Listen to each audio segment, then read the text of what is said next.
Firman Tuhan dan kita berdoa. Tuhan, roh dan jiwa kami selalu haus dan lapar akan Engkau.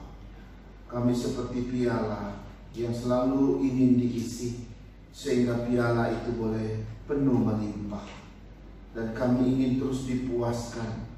Dunia ini tidak akan pernah memuaskan kami dengan baik dan benar.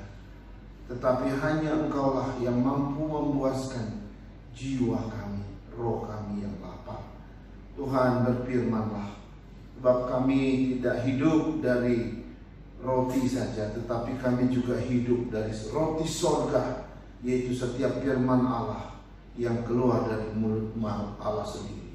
Karena itu Tuhan, biarlah hati kami menjadi hati yang baik, seperti tanah yang baik, yang gembur. Ketika benih itu ditaburkan, hati ini akan meresponinya dan menumbuh dengan baik di dalam hati kami, sehingga menjadi berakar. Tuhan, berkati kami semua, biarlah pembicaraan tentang firman Tuhan ini, pemberitaan firman boleh terus dilangsungkan oleh Roh Kudus dalam hati kami masing-masing, sehingga kami mengerti isi hati dan kehendak Tuhan sendiri. Dalam nama Yesus kami berdoa. Amin. Amin. Shalom Bapak Ibu Saudara sekalian. Ya, senang bisa ketemu kembali dan kita boleh beribadah bersama-sama dengan Tuhan. Saudara-saudara, ini minggu terakhir bulan Februari. Itu artinya bahwa tema kita tentang don't worry, tentang kekhawatiran akan berakhir. Dan hari ini kita akan melihat secara khusus bagaimana mengatasi kekhawatiran. Kita sudah mulai dengan minggu pertama, apa itu kekhawatiran, ya, kita sudah belajar. Lalu minggu kedua kita sudah lihat kekhawatiran tanda orang tidak percaya. Dan minggu ketiga, minggu lalu, kita sudah melihat dan disampaikan oleh Pendeta Harris kepada kita bahaya atau akibat daripada kekhawatiran. Nah, hari ini kita akan melihat bagaimana mengatasi kekhawatiran, ya. Nah, kita mau melihat bahwa yang namanya kekhawatiran kita nggak bisa atasi dengan kekuatan kita sendiri. Kekhawatiran itu tidak bisa kita hadapi dengan hikmat bijaksana manusia kita sendiri. Kekhawatiran itu sesuatu masalah yang sifatnya melampaui kekuatan manusia sebenarnya. Karena itu kekhawatiran itu sebenarnya sangat bisa menghancurkan manusia. Karena itu kita nggak bisa hadapi kekhawatiran itu dengan kepintaran kita. Ya, kalau seandainya manusia bisa mengatasi kekhawatiran dengan kepintarannya, maka yang doktor-doktor, yang profesor-profesor, yang sarjana-sarjana pasti nggak akan khawatir. Kenapa? Karena mereka kan orang-orang pintar. Berarti kekhawatiran hanya milik orang bodoh saja. Kira-kira begitu. Jadi karena itu kita menemukan satu konsep bahwa kekhawatiran itu adalah milik manusia semua dan bisa menimpa siapa saja. Karena itu kita tidak bisa hadapi dengan hikmat kita sendiri. Kita tidak bisa hadapi dengan cara kita sendiri. Tetapi bagaimana kita menghadapi kekhawatiran? Nah, kalau kita kembali ke Alkitab, akhirnya kita menemukan bahwa kekhawatiran itu harus dihadapi dengan cara Tuhan. Kita harus menghadapi kekhawatiran itu dengan hikmat bijaksana Tuhan, saudara. Sebab tanpa hikmat dan bijaksana Tuhan, kau tidak akan lolos, kau tidak akan mampu mengalahkan yang namanya kekhawatiran. Nah, banyak orang gagal mengatasi kekhawatirannya, akhirnya tenggelam di dalam kekhawatiran yang sangat merugikan.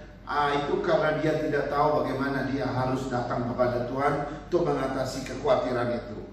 Karena itu pertanyaannya begini, saudara. Bagaimanakah cara kita mengatasi kekhawatiran itu?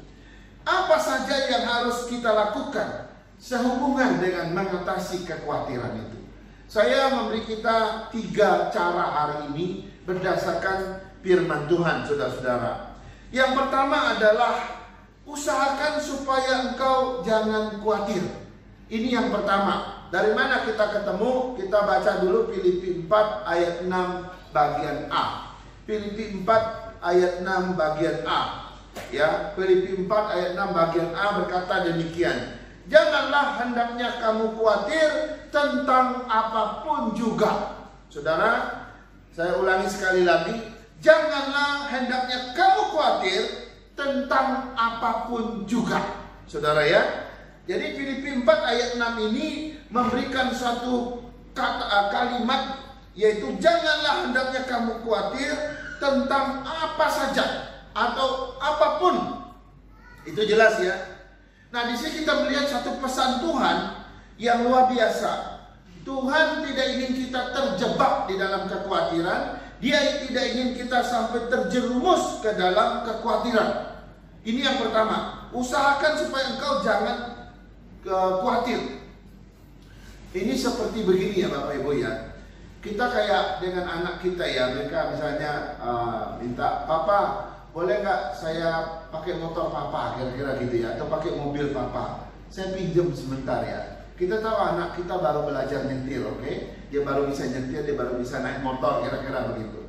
Lalu si Papa bilang begini, oke, cuma hati-hati ya, jangan sampai nabrak. Oh ya, nangkep gitu ya. Jangan sampai nabrak gitu. Itu artinya apa? Itu adalah kalimat antisipatif dari si ayah kepada si anak. Nangkep ya? Waktu kita bilang, oke, silakan, tapi jangan sampai, harus hati-hati, jangan sampai nabrak ya. Itu kalimat antisipasi, kalimat antisipatif supaya si anak gak celaka, supaya si anak gak luka-luka, gak patah kaki, gak patah tulang gitu kira-kira. Jadi ini kalimat antisipatif.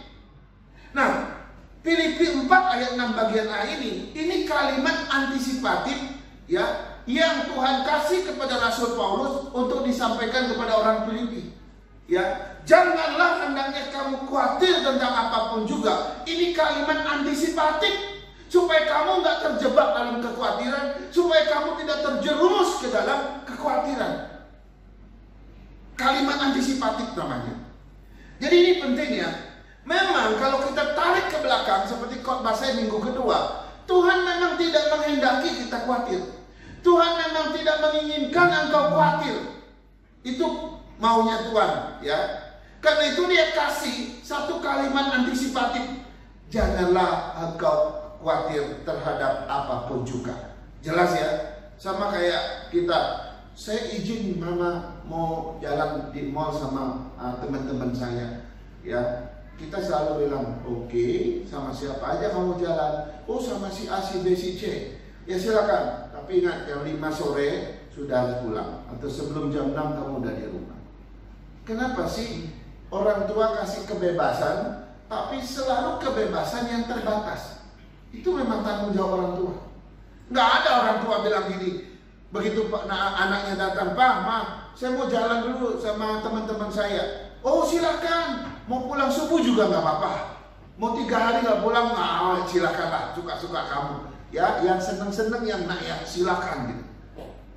Kalau kita dapat orang tua kayak gitu, kira-kira perasaan kita apa? Pasti kita aneh ya, papa saya kok nggak larang ya. Kita tahu kok mana yang nggak boleh, mana yang boleh kan? Kita tahu. Karena itu dalam setiap perkataan papa mama selalu ada yang namanya antisipatif, kalimat antisipatif. Kalimat antisipatif itu supaya menjaga anak itu, supaya kau tidak terjebak. Nah, sama seperti Bapak kita di surga. Dia menjaga kita. Dia tidak ingin kita terjebak di dalam yang namanya kekhawatiran. Karena itu dia berkali-kali, bahkan ribuan kali di dalam Alkitab ada ayat-ayat yang mengatakan, yang menyebutkan kalimat-kalimat antisipatif seperti ini. Kita lihat saja kejadian Adam dan Hawa di Taman Eden. Pertama-tama Tuhan bilang apa? Semua buah pohon di taman ini boleh kamu makan dengan bebas buahnya. Itu kan kebebasan kan? Seneng ya? Wah, boleh ya. Yang sudut sana saya boleh makan, nanti yang situ juga boleh, yang ini juga boleh. Kalau kita mau hitung mau berapa ribu pohon di dalam Taman Eden itu, boleh kamu makan. Seneng ya dapat kebebasan dari Tuhan. Tapi ada kalimat yang kedua. Tapi pohon yang di tengah ini, pohon pengetahuan tentang yang baik dan jahat, gak boleh kau makan. Nah, kita baru tahu Tuhan kasih kebebasan, tapi kebebasan yang terbatas. Tuhan kasih kebebasan, silakan makan Silakan, semua yang lain silakan, tapi yang satu tidak boleh. Ini namanya kebebasan yang terbatas. Karena itu kita bertanya-tanya, kenapa sih Tuhan harus kasih pohon yang pengetahuan yang baik dan benar di tengah Taman Eden? Kenapa harus itu? Kan ini yang menyebab mereka jatuh dalam dosa. Lalu lebih jauh lagi otak kita berpikir, berarti yang menyebabkan dosa sebenarnya bukan Adam dan Hawa. Yang menyebabkan dosa itu adalah Allah sendiri kok. Sebenarnya bukan itu. Kita nggak tahu konteksnya. Sebenarnya kenapa Tuhan bilang, silakan kau makan dengan bebas. Saya kasih kebebasan untuk kamu, tapi kebebasan yang terbatas. Coba, pohon yang di tengah nggak boleh kau makan. Pada saat kau makan kau akan mati. Sebenarnya Tuhan sedang menguji kehendak bebas yang ada di hati, yang Tuhan ciptakan, yang Tuhan taruh di dalam diri Adam dan Hawa. Dia mau uji kehendak bebas itu. Karena Tuhan tidak ciptakan kita seperti robot. Dia ciptakan manusia tidak seperti robot. Dia kasih kehendak bebas di dalam diri manusia. Karena itu manusia bisa pilih. Dia mau pilih taat sama Tuhan, bisa pilih taat sama setan juga boleh. Tapi waktu itu Tuhan kasih firman yang di tengah, nggak boleh kau makan. Dia ingin menguji kehendak bebas mereka ini kepada siapa? Mau kepada Tuhan atau kepada iblis? Dan ternyata kalau kita lihat, Adam dan Hawa menggunakan kehendak bebasnya, itu mentaati iblis. Sejak itu terjadi satu perubahan besar dalam kehendak bebas manusia. Kita nggak bisa lagi pilih Tuhan. Hati manusia sejak rusak oleh dosa cenderungnya pilih iblis. Karena itu sampai hari ini kan susah sekali kita taat sama Tuhan, betul kan? Susah sekali kita taat sama Tuhan. Tapi kalau mau melakukan kejahatan, gampangnya luar biasa.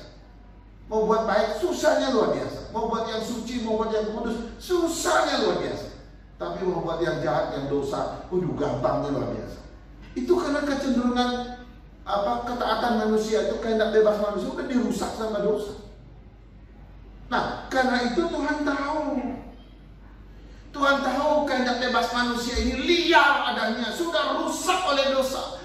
Karena itu ada ribuan kali ayat-ayat antisipatif yang Tuhan kasih kepada manusia. Salah satunya, jangan engkau khawatir terhadap apapun juga, supaya engkau tidak binasa, supaya engkau tidak tersesat, supaya engkau tidak terjerumus, supaya engkau tidak terjebak di situ. Oke, mungkin kita berkata, tapi kan Tuhan, hidupku ini susah. Tantangan, kesulitan silih berganti. Pencobaan, penderitaan, kesulitan setiap saat menimpa aku. Tapi Tuhan bilang, aku kan ada bersama, aku akan memelihara. Nah ini Tuhan ingin kita supaya kita tidak melihat kepada yang negatif, tetapi melihat kepada yang positif. Sebenarnya itu Tuhan mau mengarahkan pandangan kita, ya. Nah, Tuhan tahu kok kalau kita ini rentan, kalau kita ini rapuh adanya, kita adalah manusia yang lemah adanya. Kita gak mungkin mengalahkan kekhawatiran tanpa dengan Tuhan. Sehingga karena itu kita mestinya bersyukur kalau Tuhan terus mengingatkan kita, ya. Kita mestinya berterima kasih kepada Tuhan, karena siang malam Tuhan selalu mengingatkan kita dengan kalimat-kalimat antisipatif, ya. Jadi jangan marah kalau Tuhan negur kita, ya. Dengan khotbah, ini Pak Pendeta ini nyinggung saya ini, gitu ya. Kita marah-marah, diem-diem gitu ya. Ya dulu saya pernah baru tahu kalau ada seseorang tersinggung dengan saya sudah begitu lama, udah tahunan. Saya baru tahu kalau dia selama ini pantesan dia tuh Pak menghindari saya terus gitu ya. Rupanya tahunan dia sudah tersinggung sama saya. Dalam hati saya, ya yang rugi ya siapa ya? Saya sih santai aja gitu. Kalau saya dari sini, dia dari sana, dia pura-pura belok kiri gitu, belok kanan gitu. Yang susah kan dia kan? Saya mah tenang aja gitu. Saya baru tahu sudah 1 tahun lebih orang bilang dia lagi kesel sama umur saya. Oh gitu ya? Oh ya udah.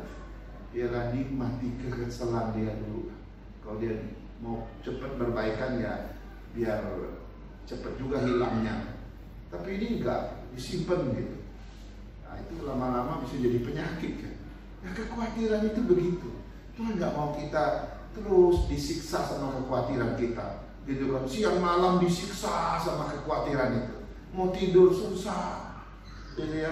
Biasanya kita jam 11 sudah ngantuk luar biasa, ini jam 1, jam 2 belum ngantuk-ngantuk.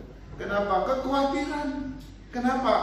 Ya itu, kita sedang disiksa sama dia, disandera sama dia. Nah Tuhan tahu kita nggak, dia nggak mau kita, dia ingin kita dilepaskan dari itu. Nah ini yang pertama. Jadi bagaimana cara kita mengatasi kekhawatiran? Usahakanlah jangan sampai kita terjebak di dalam kekhawatiran. Jangan sampai kita khawatir. Ini yang pertama, ya.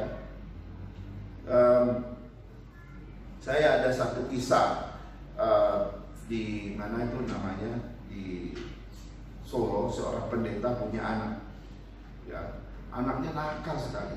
Ini anak pendeta itu pergi ikut-ikut gaul dengan anak jalanan, tapi bukan dalam arti menerangi mereka, enggak, dia benar-benar ikut mereka, gaya mereka kayak apa, ya tukang nyopet lah, terus apa namanya itu, ngambil-ngambil di bis-bis itu, kayak gitu.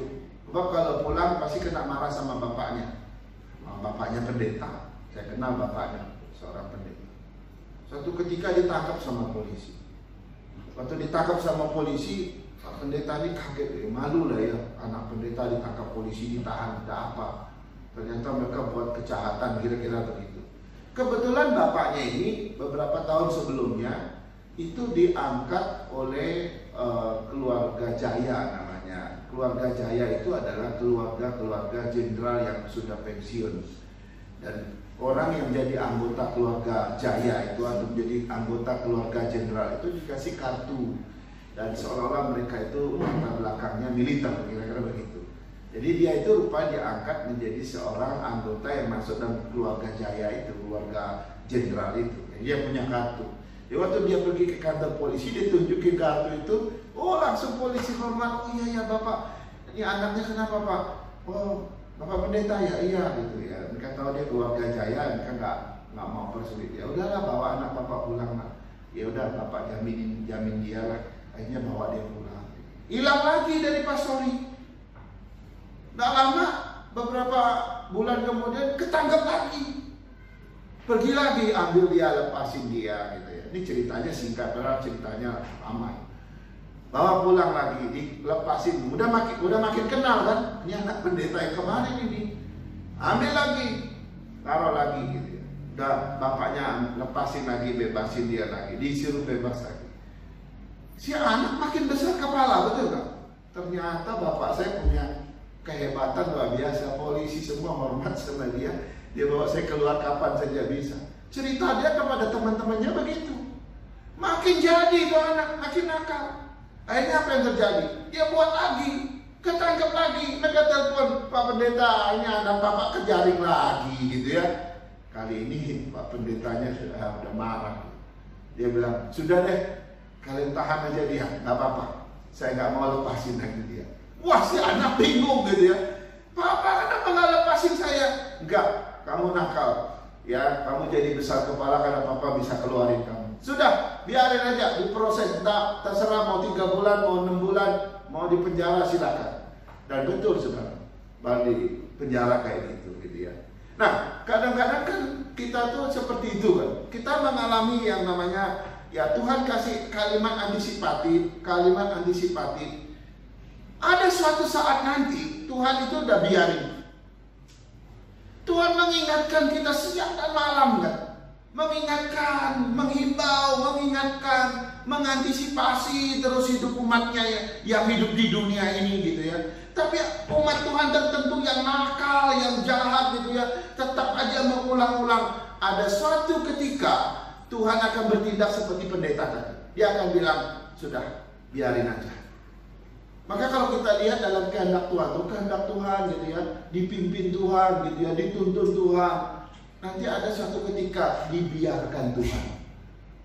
Kalau sudah Tuhan biarkan, dia tidak lagi mengantisipasi apapun terhadap kita itu celaka. Karena itu jangan sampai kita terjebak di dalam kekhawatiran kalau dia mengingatkan kita. Ayo kita dengar, jangan nakal seperti anak tadi kira-kira begitu. Mari kita jadi umat Tuhan yang dengar-dengaran terhadap firman Tuhan yang bersifat antisipatif. Sekarang kita lihat yang kedua. Cara mengatasi kekhawatiran yang kedua adalah serahkanlah kekhawatiranmu kepada Tuhan. Ya, serahkanlah. 1 Petrus 5 ayat 7 kita baca. 1 Petrus 5 ayat 7. Mari kita baca bersama-sama. Silakan dibuka kitabnya. 1 Petrus 5 ayat 7. Apa kata Tuhan di situ? 1 Petrus 5 ayat 7. Kita baca bersama-sama 2, 3. Serahkanlah segala kekhawatiranmu kepadanya, sebab Ia yang memelihara kamu. Saudara, kalau yang pertama tadi gitu ya, cara mengatasi kekhawatiran adalah Tuhan bilang, usahakan jangan sampai kau khawatir. Itu kalimat antisipatif.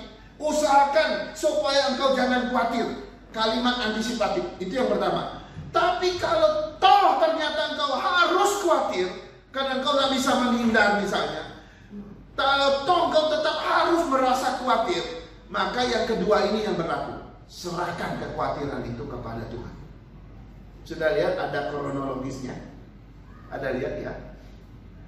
Yang pertama, Tuhan memang menghendaki kita supaya kita jangan khawatir.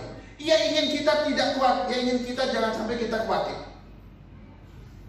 Tapi kalau toh akhirnya kita harus masuk ke dalam pencobaan yang berat, yang besar, yang membuat kau tak bisa menghindari, kau memang harus akan khawatir di situ.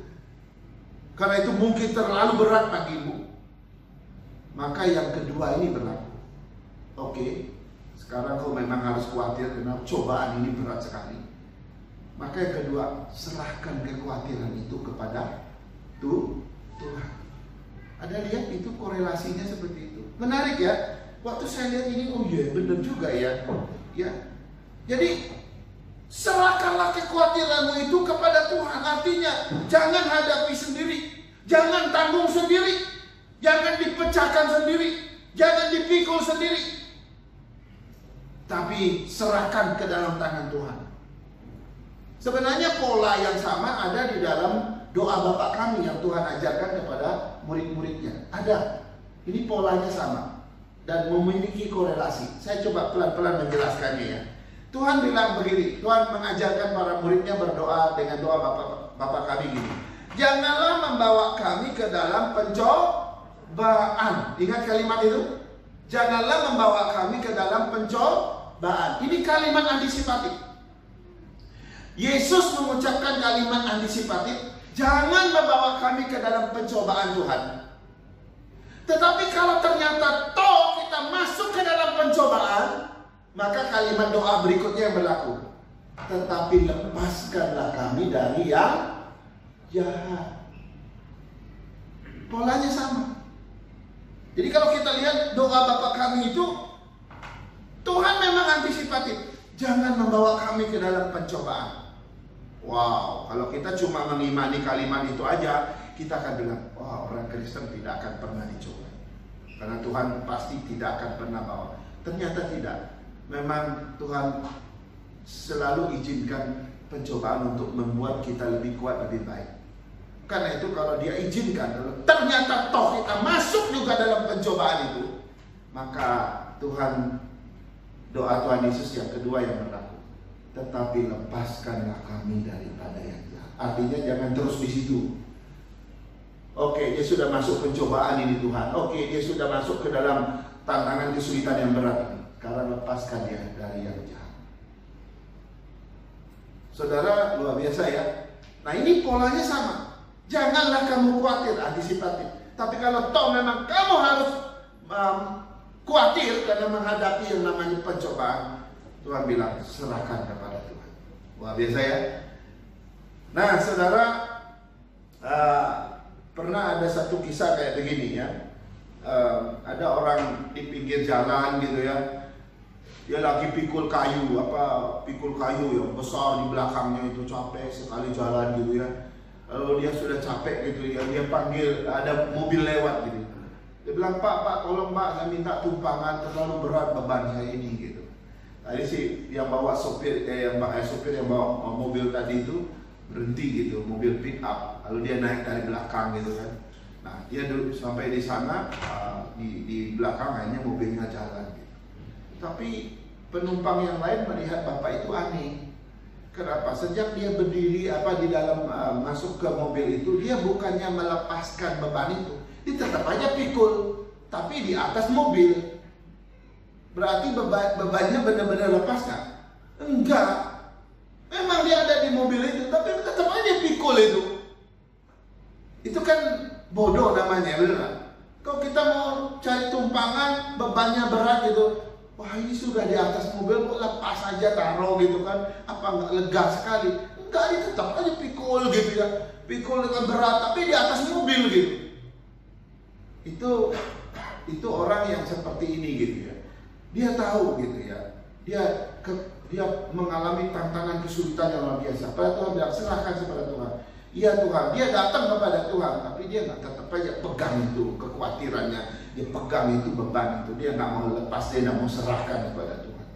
Nah ini persoalan kita ya. Jadi kalau kita lihat ada orang yang hidupnya bawaannya khawatir melulu, itu yang salah bukan pada Tuhan.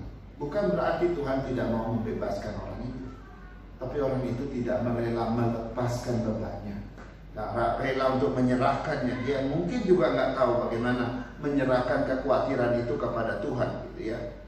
Jadi menarik ya. Jadi kalimat antisipatif, lalu muncul kalimat yang kedua, itu adalah menyerahkan kekhawatiran. Itu Tuhan selalu punya 1001 macam cara, solusi, jalan keluar untuk persoalan kita. Kita harus tahu itu. Tuhan selalu punya plan A, plan B untuk kita. Kalau plan A nggak bisa, plan B Tuhan sudah siapkan. Bahkan mungkin plan C, plan D, plan E, dan seterusnya. Selalu ada plan A, plan B, plan C, dan seterusnya. Tuhan nggak kehabisan cara, Tuhan nggak kehabisan akal untuk menolong kita, membebaskan kita. Tuhan selalu ada jalan keluar. Amin. Tuhan selalu ada jalan keluar. Kalau ini kita nggak bisa, oke, yang ini kamu bisa. Dan mungkin ini nggak bisa, Tuhan akan buka plan yang berikutnya. Saya bersyukur punya Tuhan yang demikian. Yesus yang pernah jadi manusia, merasakan tantangan kesulitan manusia seperti apa, merasakan kelemahan dan keterbatasan kita seperti apa, dan merasakan tantangan penderitaan manusia, bahkan dia lebih menderita dari kita. Karena itu ketika dia jadi imam besar di surga mendoakan kita, umatnya, dia tahu persis seperti apa penderitaan kita. Dia tahu persis seperti apa kekhawatiran kita. Karena itu dia tahu cara mengatasi. Jadi Tuhan tidak ingin kita khawatir, tapi pada waktu ketika serahkan kekhawatiranmu kepada Tuhan. Sekarang kita lihat yang ketiga, yang terakhir. Ya, cara mengatasi kekhawatiran. Yang ketiga, pikirkan bahwa kekhawatiran itu tidak berguna sama sekali. Kita harus mendidik pikiran kita ini. Kita harus mendidik logika kita bahwa yang namanya kekhawatiran itu tidak berguna sama sekali. Ya, kita kalau dicuci otak kayak begitu, baru kita bisa bilang, oh kekhawatiran tidak ada guna ya. Kan otak manusia ini kadang-kadang aneh gitu. Sudah dibilangin tetap aja dia nggak terdidik gitu. Contohnya ya, orang yang merokok itu dulu di dalam bungkus rokok itu tidak pernah ditaruh yang namanya gambar orang sakit kanker yang bolong di sininya, bolong tenggorokannya, tidak pernah kan? Lalu oleh dinas dinas kesehatan menuntut supaya di bungkus rokok itu munculin itu penyakit yang mengerikan. Biar ada gambarnya situ. Tujuannya apa? Supaya orang kalau merokok, dia harus tahu bahwa dia akan bisa kena penyakit itu. Sehingga dengan demikian orang mengurangi supaya dia tidak merokok, tidak jadi pecandu merokok. Apa berhasil? Ternyata enggak. Sejak gambar itu ditaruh di dalam bungkus rokok, apakah jumlah orang yang merokok makin merosot? Enggak. Tetap aja sama, bahkan meningkat. Artinya apa? Kita tahu sesuatu yang salah sekalipun, kita nggak pernah berhasil mendidik otak kita ini, pikiran kita ini, kalau itu nggak baik. Maka kita akan anggap, oke, itu memang nggak baik. Kita tahu itu nggak baik, tetap aja kita ngisi rokok, betul nggak? Kan begitu ya? Tetap aja ya. Nah, otak kita itu seperti itu. Makanya bagian yang ketiga, pikirkan supaya bahwa kekhawatiran itu tidak berguna sama sekali. Dari mana kita tahu? Matius 6 ayat 7. Matius 6 ayat 7 berkata begini, siapakah di antara kamu yang karena kekhawatirannya dapat menambah sehasta saja pada jalan hidupnya? Ini Yesus nantang loh. Yesus nantang, aku tantang kamu ya murid-muridku. Siapa yang karena kekhawatirannya bisa tambah 1 hasta dalam jalan hidupnya? Gak ada. Kamu mau khawatir seumur hidup? Apakah umur mau tambah panjang? Apakah mau tambah sehat? Enggak. Pendek iya. Binasa iya. Tapi tidak gitu. Merugikan iya, menghancurkan iya. Membinasakan iya. Menguntungkan tidak sama sekali.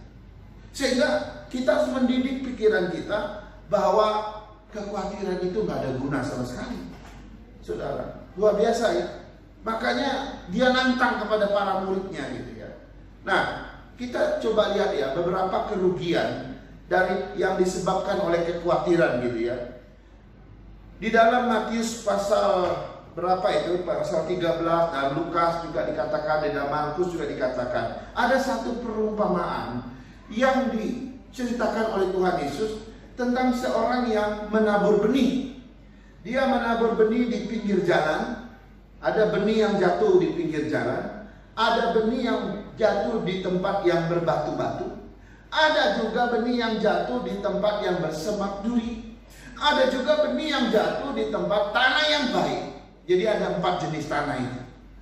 Semua yang di pinggir jalan dia tumbuh dikit, layu dan mati. Kemudian di tempat yang berbatu-batu karena tanahnya tipis, tumbuh dikit yaitu layu dan mati.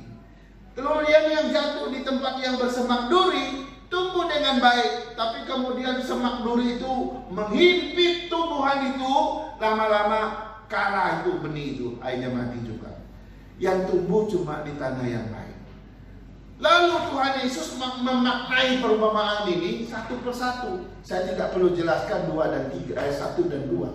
Yang ketiga, ternyata yang dimaksud dengan tanah yang bersemak duri itu dikatakan bahwa semak duri itu simbol daripada kekhawatiran. Coba kita baca ya. Matius 13 ayat 22. Matius 13 ayat 22 ya. Itu arti daripada semak duri. Ya. Matius 13 ayat 22 berkata begini. Yang ditaburkan di tengah semak duri ialah orang yang mendengar firman itu, lalu kekhawatiran dunia ini dan tipu daya kekayaan menghimpit firman itu sehingga tidak berbuah. Luar biasa. Betapa jahatnya kekhawatiran itu. Sampai firman aja nggak bisa tumbuh.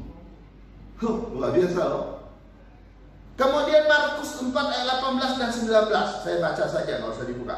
Markus 4 ayat 18 dan 19. Dan yang lainnya lah yang ditabur di tengah semak duri. Itulah yang mendengar firman itu, lalu kekhawatiran dunia ini dan tipu daya kekayaan dan keinginan-keinginan akan hal-hal yang lain masuklah menghimpit firman itu sehingga tidak berbuah. Kekhawatiran bisa menyebabkan firman yang engkau dengar tidak berbuah dalam hidup. Yang ketiga, Lukas 8 ayat 14.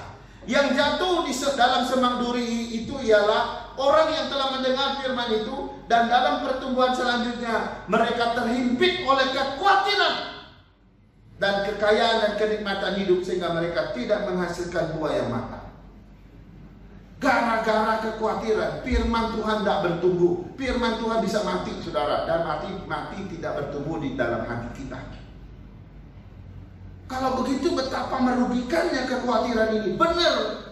Selama kau hidup dalam kekhawatiran, kau boleh dengar firman Tuhan ribuan kali, tapi firman Tuhan itu akan masuk, kekhawatiranmu akan menghimpitnya sehingga dia tidak bisa tumbuh, dia tidak bisa berbuah, dia tidak bisa hidup dengan baik. Karena kekhawatiranmu menghimpit semua. Betapa jahatnya kekhawatiran ini, saudara.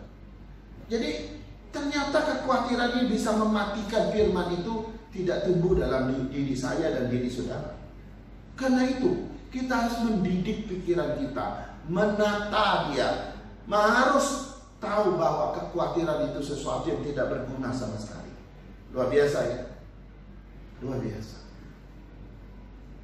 Jadi kita sudah melihat bagaimana cara mengatasi kekhawatiran. Pertama, usahakan jangan sampai engkau khawatir. Tuhan kasih ribuan kalimat antisipatif kepada kita. Tapi kalau toh kita akhirnya khawatir, tidak bisa menghindar, maka plan B Tuhan berlaku. Serahkanlah kekhawatiran kepada Tuhan. Jangan tanggung sendiri, jangan hadapi sendiri. Bawa dalam doa, berlutut di hadapan Dia setiap hari. Tuhan, ini kekhawatiran. Serahkan terus, serahkan terus. Saudara akan lihat bagaimana Tuhan akan bekerja. Dan yang terakhir, didik pikiran. Jangan jatuh yang kedua kali. Didik pikiran, tata kembali, tatar dia kembali. Ingatkan dia bahwa kekhawatiran itu tidak berguna sama sekali. Kekhawatiran itu bahkan bisa membunuh firman yang kau dengar. Harusnya kita mendengar firman makin menguatkan kita. Enggak, kalau ada kekhawatiran di sini, firman yang kau dengar tidak akan pernah menguatkan kau. Tidak bisa bertumbuh, tidak bisa berbuah.